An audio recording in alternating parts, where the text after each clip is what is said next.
दोस्तों, नवरात्रि का महापर्व 9 देवी अर्थात 9 कन्याओं को समर्पित है।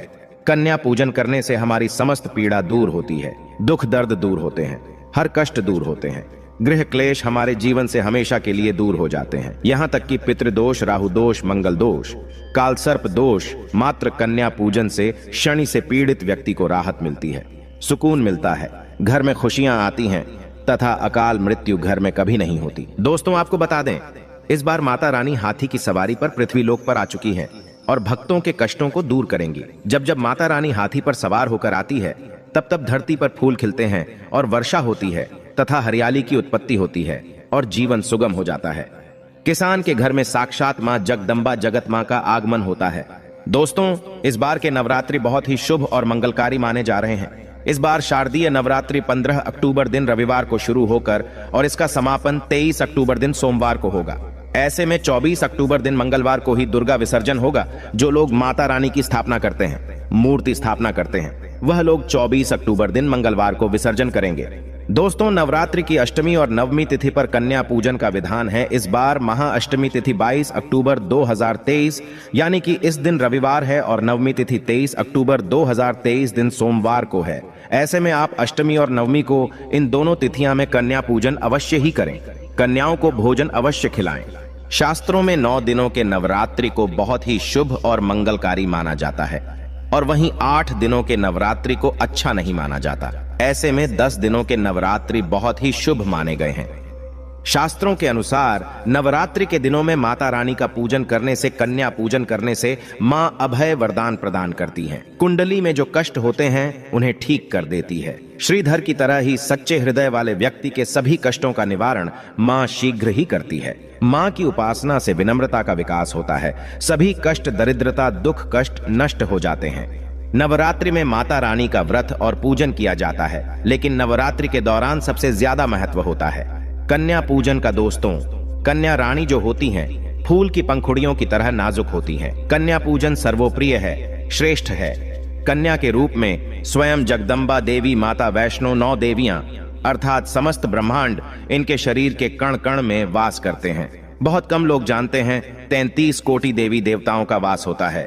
कन्याओं के मस्तक पर कन्या चाहें छोटी हो चाहें बड़ी हो, वह सदैव पूजनीय है, मां के समान मानी जाती है। दोस्तों, माना जाता है व्रत और उपासना से माता रानी इतना प्रसन्न नहीं होती है जितना कि कन्या पूजन से होती है। नवरात्रि में छोटी छोटी कन्याओं को माता रानी का स्वरूप माना जाता है। कन्याओं को भोग लगाया जाता है, उन्हें प्रसन्न किया जाता है और बदले में आशीर्वाद मांगा जाता है। कन्याओं को प्रसन्न करने के लिए गिफ्ट आदि उपहार वगैरह दिए जाते हैं। माना जाता है अगर कन्याओं को कोई भेंट दी जाए और वो उसे खुशी खुशी स्वीकार कर ले तो इसका मतलब है माता रानी अर्थात माता वैष्णो ने वो भेंट स्वीकार कर ली। जिन पर कन्याएं प्रसन्न होती हैं तो समझो उन्हें माता रानी का आशीर्वाद मिल गया और माता रानी की कृपा से उन्हें मुंह मांगा वरदान प्राप्त होता है। कन्या पूजन कोई मामूली पूजन नहीं होता। समस्त ब्रह्मांड में जो पूजा होती है उनसे बढ़कर कन्या पूजन को माना जाता है। 10 बार गंगा स्नान करने से और 100 बार यज्ञ करने से तथा 1000 बार यात्रा करने से जो पुण्य मिलता है वह मात्र 1 बार कन्या पूजन करने से करोड़ों गुना भक्त को मिल जाता है, प्राप्त हो जाता है। दोस्तों, इसीलिए कहा जाता है कि कन्याओं को सताना नहीं चाहिए, इससे समस्त ब्रह्मांड हिल जाता है। कन्याओं की जितनी सेवा की जाए कम ही होती है। कन्याएं कोई मामूली नहीं होती। कन्या के रूप में स्वयं उनके मस्तक पर विराजमान होकर स्वयं देवी चलकर आपके घर तक आती हैं। नवरात्रि में 2 साल से लेकर 10 साल तक की कन्या का पूजन होना चाहिए। अष्टमी अथवा नवमी को कन्याओं के पैर धोकर भोजन कराना, उपहार आदि देना श्रेष्ठ माना जाता है, दुर्लभ माना जाता है। ऐसा मौका कभी हाथों से नहीं जाने देना चाहिए। इस दिन जितना ज्यादा हो सके कन्याओं को हाथ पकड़कर, पैर पकड़कर अपने घर तक लेकर आएं। दोस्तों, वीडियो में आगे बढ़ने से पहले आप अपनी राशि भी कमेंट बॉक्स में जरूर डाल दीजिएगा। यदि हमारे पास कोई उपाय होगा तो वह आकर हम आपके कमेंट के रिप्लाई में बता देंगे। कोई भी राशि के अनुसार अगर उपाय करता है तो माता वैष्णो बड़ी प्रसन्न होती है और ऐश्वर्य धन प्रदान करती है, मालामाल बना देती हैं। इसीलिए राशि कमेंट में जरूर छोड़ें और हाँ, माता को एक लाइक जरूर करें। लाइक करने में कंजूसी ना करें। दोस्तों, कैसे करें? कन्याओं का स्वागत। कन्या जब आपके घर आए तब सभी के पैरों को दूध और पानी से उनके पैरों को धुलाना चाहिए।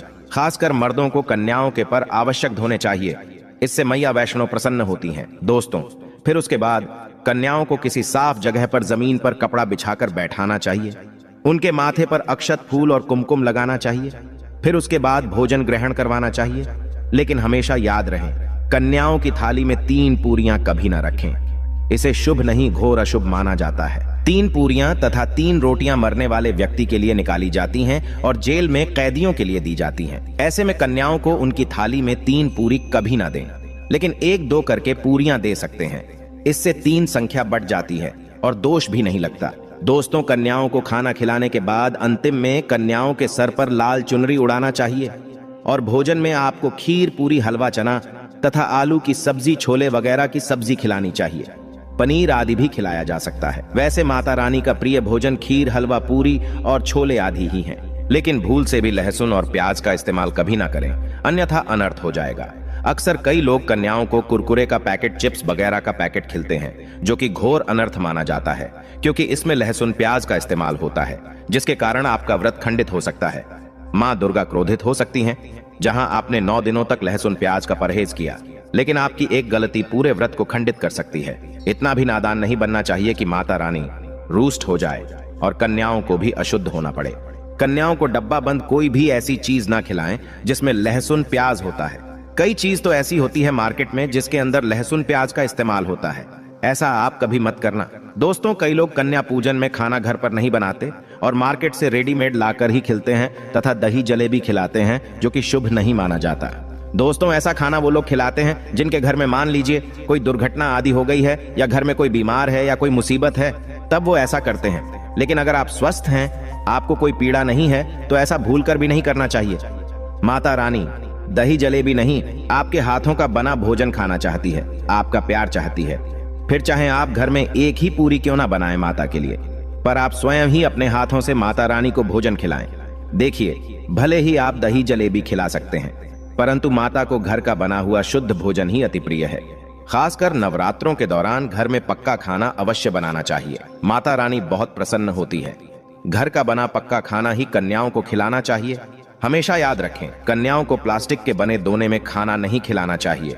ऐसे बर्तन पूजा पाठ के लिए शुभ नहीं अशुभ होते हैं, क्योंकि प्लास्टिक के ज्यादातर बर्तन जो होते हैं जानवरों की हड्डियों द्वारा बनाए जाते हैं, इसीलिए ऐसा पाप मत करना। कन्याओं को हमेशा स्टील के बर्तन या पत्तों से बने बर्तनों में ही भोजन कराना चाहिए। बहुत ही शुभ माना गया है। अगर पेड़ के पत्ते में भोजन कराते हैं तो माता अभय वरदान प्रदान करती है। दोस्तों, एक और बात हम आपको बताने वाले हैं कि यदि नवरात्रों के समाप्त होने के बाद यदि बीच में कन्या पूजन में शुक्रवार का दिन पड़ जाए तो कन्याओं को कोई भी खट्टी चीज नहीं खिलाना चाहिए, क्योंकि शुक्रवार का दिन माता संतोषी को समर्पित होता है और माता संतोषी नवरात्रों के दिनों में सक्रिय अवस्था में होती है, यानी वो भी 9 देवियों के साथ में आपके घर में आती हैं। इसीलिए कन्याओं को भूल कर भी शुक्रवार का दिन अगर पड़ जाए तो खट्टी चीज घर में नहीं बनाना चाहिए और कन्याओं को भी खट्टी चीज नहीं खिलाना चाहिए। घोर पाप लगेगा, आपका किया कराया सब बर्बाद हो सकता है। खट्टी चीजों से माता संतोषी रूष्ट हो सकती हैं, चिढ़ सकती हैं, आपको श्राप दे सकती हैं, इसीलिए नादान ना बने। दोस्तों, भोजन कराने के बाद कन्याओं की थाली में एक लौंग जरूर रखना चाहिए, क्योंकि लौंग देवी शक्ति तथा दुर्गा माँ को बहुत प्रिय है। लौंग माता शक्ति का प्रतीक होती है। लौंग में नव दुर्गा का वास होता है। इन 9 दिनों में माता रानी को लौंग का भोग ही लगाया जाता है, तो खाना खाने के बाद कन्याओं को लौंग अवश्य अर्पित करें। माता रानी को अमृत से बढ़कर लौंग प्रिय है, इसीलिए कन्याओं को थाली में चुपचाप एक लौंग जरूर रख दें। आपका भाग्य चमक जाएगा। माता लक्ष्मी आपके जीवन में धन की कोई भी कमी नहीं होने देंगी। दोस्तों, आपको बता दें, कन्याओं को उपहार में क्या दें। कन्याओं को खुश करने के लिए उनकी थाली में दक्षिणा डालें, ताकि आपके घर में संपन्नता बनी रहे तथा धन की कोई भी कमी ना हो। कन्या जब आपके घर से खुशी खुशी धन लेकर जाती है तो वह भी आपको खुशी खुशी कई गुना आपको धन प्रदान करती है। इस समय कंजूसी मत करना, खुशी खुशी कन्याओं को धन अवश्य देना। कन्याओं को कोई सुंदर गिफ्ट दे सकते हैं। शास्त्रों में बताया जाता है कि कन्या जितना खुश होती है, माता रानी उतना ही जल्द फल की प्राप्ति प्रदान करती है। ऐसे में आप कन्याओं को चॉकलेट बॉक्स दे सकते हैं तथा खूबसूरत कपड़े दे सकते हैं। याद रहे, काले कपड़े ना दें और स्टील के बर्तन भी गिफ्ट के तौर पर दे सकते हैं। याद रहे कि कन्याओं को लोहे का कोई भी सामान नहीं देना चाहिए, नहीं तो राहु केतु का प्रभाव आपके जीवन में प्रवेश कर जाएगा। राहु काल तथा राहु दोष आपको लग जाएगा, आप बर्बाद भी हो सकते हैं। दोस्तों, जब कन्या अपने घर के लिए प्रस्थान करें तो उनके चरण जरूर छू लें और अपने मन में अपनी प्रार्थना को पूरा करें। सच्चे दिल से मांगी हुई मुराद माता रानी अवश्य ही पूरी करती है। सच्चे दिल का मतलब होता है मन में कोई भी लालच ना हो, और अगर वो लालच माता को पाने के लिए बन जाए तो उसे बोलते हैं सच्ची श्रद्धा और सच्ची भक्ति। ऐसी भक्ति के आगे स्वयं 33 कोटि देवी देवता आपको नमस्कार करते हैं। दोस्तों, नवरात्रों के दिनों में अगर मिल जाए आपको ये संकेत तो समझो, माँ दुर्गा आपके घर में आ चुकी हैं। ये संकेत बताते हैं माँ दुर्गा का आशीर्वाद आपको प्राप्त होने वाला है। तो आइए शुरू करते हैं। दोस्तों, पहला संकेत, जब आप कलश स्थापना करते हैं तो जौ से निकली हरियाली बहुत ही शुभ मानी गई है। कहा जाता है कि जौ से निकली हरियाली हमारे भविष्य में होने वाले अच्छे और बुरे होने का संकेत देती है। ये सभी बातें हमारे आने वाले साल का भविष्य बताती हैं। यदि आपने जौ बोए हैं और वो किसी कारणवश नहीं हो पाए हैं तो ये संकेत बड़ा ही मनहूस माना गया है। कहा जाता है कि नवरात्रों में जौ अगर सूख जाते हैं या बढ़ते नहीं हैं तो आपको समझ लेना चाहिए कि ये साल आपका खराब होने वाला है तथा घर में कोई बीमारी आने वाली है, या दिन दुगनी रात चौगुनी आपकी कम होने वाली है या घटने वाली है। दोस्तों, ये धन हानि का संकेत माना गया है, क्योंकि आपने कोई ना कोई गलती ऐसी कर दी होगी जिसके कारण माता रानी नाराज हो गई हैं। इसीलिए माता से आप क्षमा अवश्य मांग ले। माँ अपने भक्तों को अवश्य माफ करती है। एक माँ ही होती है जो अपने बेटे को, अपने लाल को हर गलती पर माफ करती है। लेकिन ऐसा बेटा किस काम का जो माँ से माफी ना मांगे। इसीलिए माता रानी से अपनी गलती की माफी अवश्य मांग लें। मैया वैष्णो अपने भक्तों को कभी निराश ही नहीं करती, बल्कि उन्हें धन धान्य से और खुशियों से परिपूर्ण बना देती है। और दोस्तों, यदि जौ हरे भरे हो जाते हैं तो ये शुभ संकेत होता है। इससे आने वाले समय में आपको बहुत ज्यादा ही धन लाभ होगा। माना जाता है कि 1 रुपए का सिक्का या चांदी का कोई भी सिक्का जौ के बीचों बीच में अगर मिट्टी में दबा दिया जाए तो घर में सुख समृद्धि आती है। माता लक्ष्मी दौड़ी दौड़ी चली आती है। जौ के अंदर हमेशा 1 रुपए का सिक्का अवश्य डालना चाहिए। जौ को खाली नहीं रखना चाहिए, उसमें धन वगैरह अवश्य डालना चाहिए। इससे माता का आशीर्वाद सदैव परिवार पर बना रहता है और जीवन में कोई भी संकट नहीं आता। खाली जौ मतलब धन भी खाली, खुशियां भी खाली ही मिलेंगी। दोस्तों, नंबर 2, यदि आपकी नींद नवरात्रों के दौरान सुबह 4 बजे के आसपास खुलती है तो इसे बड़ा ही शुभ संकेत माना जाता है, क्योंकि ये समय ब्रह्म मुहूर्त कहलाता है। इस समय देवी शक्ति अपने सच्चे भक्तों को ही जागती है। इस समय उठाना मतलब माता की कृपा प्राप्त करने के बराबर माना गया है। ये संकेत बताते हैं कि माता की सच्ची भक्ति का प्रभाव आपके ऊपर हो चुका है और माता रानी आपको जल्दी ही कोई खुशखबरी देने वाली है।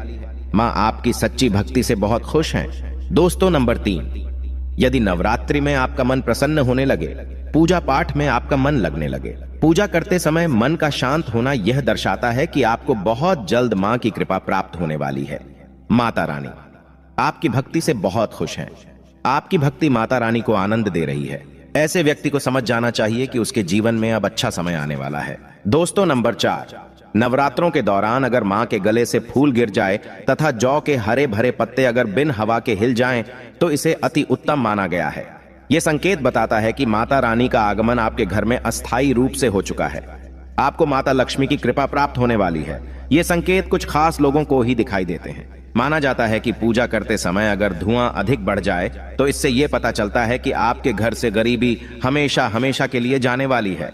भूत प्रेत आत्माएं अब आपके घर से हमेशा के लिए जाने वाले हैं। पूजा करते समय धुएं का अधिक होना बहुत ही शुभ और मंगलकारी माना गया है। ये संकेत भविष्य में अच्छे परिणाम को दर्शाते हैं।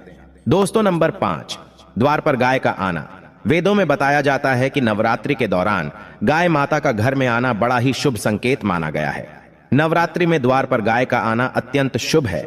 यदि आपके भी द्वार पर गाय आती है तो गाय के माथे पर कुमकुम लगाना ना भूले तथा गाय को रोटी जरूर खिलाएं। इससे मां दुर्गा अत्यंत प्रसन्न होंगी और आपकी झोली खुशियों से भर देंगी। द्वार पर गाय का बार बार आना भी जीवन में आने वाले अच्छे संकेतों की ओर इशारा करता है। दोस्तों, नंबर 6, सपने में शेर का दिखाई देना। अगर आपके सपनों में मां दुर्गा दिखाई देती है, अर्थात कोई भी देवी अगर आपके सपनों में दिखाई देती है तो बड़ा ही शुभ माना गया है। नवरात्रों के पावन अवसर पर माता के दर्शन किसी खास भक्तों को ही होते हैं। ये सपने कभी किसी को शेयर मत करना।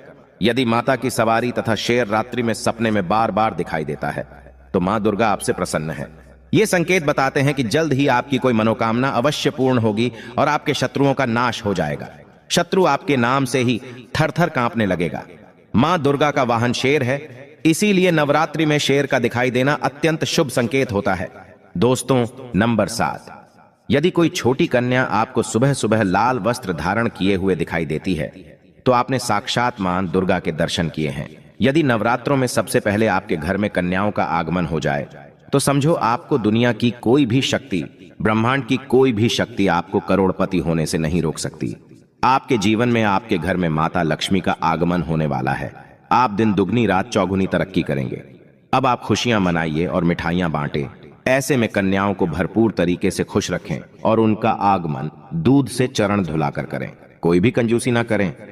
दोस्तों, माता रानी आपको यह संकेत दे रही है कि अब आपका बुरा समय समाप्त हो चुका है। अब जीवन में सुख समृद्धि के द्वार खुल जाएंगे। दोस्तों, नंबर 8, घर पर उल्लू का आना। यदि मां लक्ष्मी का वाहन उल्लू नवरात्रि में आपके घर पर आकर बैठ जाए तो यह भी शुभ संकेत है। इसका अर्थ है कि मां लक्ष्मी का आपके घर में प्रवेश हो चुका है और आपकी आर्थिक स्थिति और मजबूत होगी। लेकिन याद रहे, उल्लू नवरात्रि और दीपावली पर आना ही शुभ माना जाता है। दोस्तों, नंबर 9, यदि ब्रह्म मुहूर्त के समय यानी सुबह के 4 बजे के आसपास घंटियों की आवाज सुनाई दे जाए या शंख की आवाज सुनाई दे जाए तथा कोई भजन सुनाई दे जाए तो बड़ा ही शुभ संकेत माना गया है। इससे यह पता चलता है कि माता रानी आपकी भक्ति से बहुत प्रसन्न है और आपके जीवन में सभी नकारात्मकता का नाश होने वाला है तथा माता लक्ष्मी की कृपा आपको प्राप्त होने वाली है। दोस्तों, नवरात्रों के दौरान घर में काली चींटियों का दिखाना, लंबी लंबी लाइन बनाकर मुंह में खाना ले जाते हुए चींटियों को देखना अच्छा संकेत माना गया है। और यदि मंदिर में पूजा करते समय कोई छिपकली आदि दिखाई दे जाए या मंदिर के स्थान की ओर छिपकली चली जाए तो बड़ा ही शुभ संकेत माना गया है। इससे यह पता चलता है कि आपको माता लक्ष्मी की कृपा प्राप्त होने वाली है, मां का आशीर्वाद आपको मिलने वाला है। नवरात्रों के दौरान मंदिर में छिपकली का दिखना बहुत ही शुभ संकेत माना गया है। आपकी भक्ति का फल आपको शीघ्र ही मिलने वाला है, क्योंकि छिपकली को माता लक्ष्मी का प्रतीक माना गया है। किसी शुभ अवसर पर छिपकली का दिखना मंगलकारी माना गया है और नवरात्रि में छिपकली का मंदिर में दिखना साक्षात देवी लक्ष्मी का स्वरूप माना गया है। दोस्तों, अगर आप वाकई में मां वैष्णो की कृपा पाना चाहते हैं तो कमेंट बॉक्स में लिखें, जय माता दी।